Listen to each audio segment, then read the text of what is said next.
Hello everyone. Welcome back to movie munchings. ఇప్పుడే సత్యదేవ్ నటించిన 'zebra' movie చూశాను. మళ్ళీ సత్యదేవ్ యూనిక్ కాన్సెప్ట్‌తో వచ్చారు. ఎప్పుడూ different types of characters and subjects choose చేసుకుంటూ ఉంటారు. ఈసారి కూడా లెక్క తప్పలేదు. కొట్టేశారు. గట్టిగా కొట్టేశారు. ట్రైలర్ చూసి మూవీని తక్కువ అంచనా వేయొద్దు. నాకైతే మూవీ చాలా నచ్చింది. స్టార్టింగ్ నుండి ఎండింగ్ వరకు ఎంగేజింగ్ అండ్ థ్రిల్లింగ్‌గా అనిపించింది. వెయిట్ మూవీ మొత్తం నాకు నచ్చిన పాయింట్సే కాదు, కొన్ని నచ్చని పాయింట్స్ కూడా ఉన్నాయి. అన్నిటి గురించి డిస్కస్ చేద్దాం. అంతకంటే ముందు మన ఛానల్‌ని సబ్స్క్రైబ్ చేసుకొని బెల్‌ని ఆన్‌లో పెట్టుకోండి. వీడియో లాస్ట్ వరకు చూడండి. నచ్చితే లైక్ చేయండి. మూవీ స్టోరీ చూసుకుంటే ఒక బ్యాంక్‌లో ఎంప్లాయీ ఒక అకౌంట్‌కి వేయాల్సిన అమౌంట్ పొరపాటున వేరే అకౌంట్‌కి ట్రాన్స్‌ఫర్ చేసేస్తుంది. తను చేసిన ఈ మిస్టేక్ వల్ల హీరో సత్యదేవ్ ఎలాంటి గేమ్ ఆడాల్సి వచ్చింది, ఆ గేమ్ ఆడే ప్రాసెస్‌లో ఎలాంటి సిట్యుయేషన్స్‌లో ఇరుక్కున్నాడు అండ్ వాటి నుండి ఎలా బయటపడ్డాడు అనేది స్టోరీ. స్టోరీ కొంచెం 'లక్కీ భాస్కర్' టైప్‌లో ఉన్నా కూడా ఎగ్జిక్యూషన్ అండ్ స్క్రీన్ ప్లే చాలా డిఫరెంట్‌గా ఉంటుంది.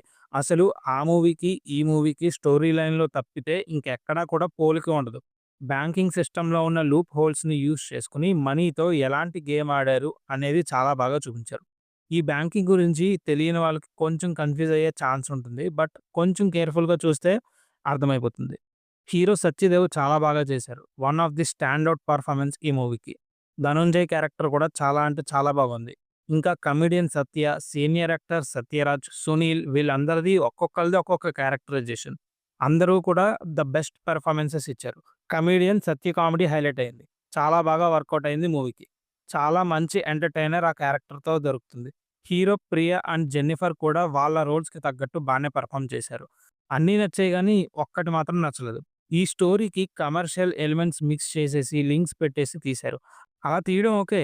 విలన్ అయిన సునీల్ అండ్ ధనుంజయ్ దగ్గర సీన్స్ మాత్రం కొంచెం లాగ్ అనిపించాయి.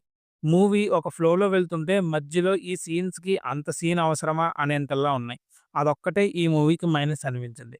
రవి బస్రూర్ ఇచ్చిన మ్యూజిక్ చాలా బావుంది. ఎస్పెషల్లీ విలన్ సీన్స్ దగ్గర స్టాండ్ ఔట్ అయిపోయింది.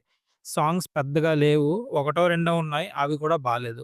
ఫైనల్‌గా మూవీ అయితే చాలా బాగుంది. తప్పకుండా చూడండి. థియేటర్‌లో మాత్రమే చూడండి. ఇప్పటికి మూవీ చూసుంటే ఎలా అనిపించిందో కామెంట్స్‌లో చెప్పండి. వీడియో లాస్ట్ వరకు చూసినందుకు థాంక్ యూ. నచ్చితే ఒక లైక్ వేసుకొని మీ ఫ్రెండ్స్ అండ్ ఫ్యామిలీకి షేర్ చేయండి. మన ఛానల్‌కి కొత్తగా వచ్చినట్టయితే సబ్స్క్రైబ్ చేసుకొని బెల్‌ని ఆన్‌లో పెట్టుకోండి. ఇంకో వీడియోలో కలుద్దాం.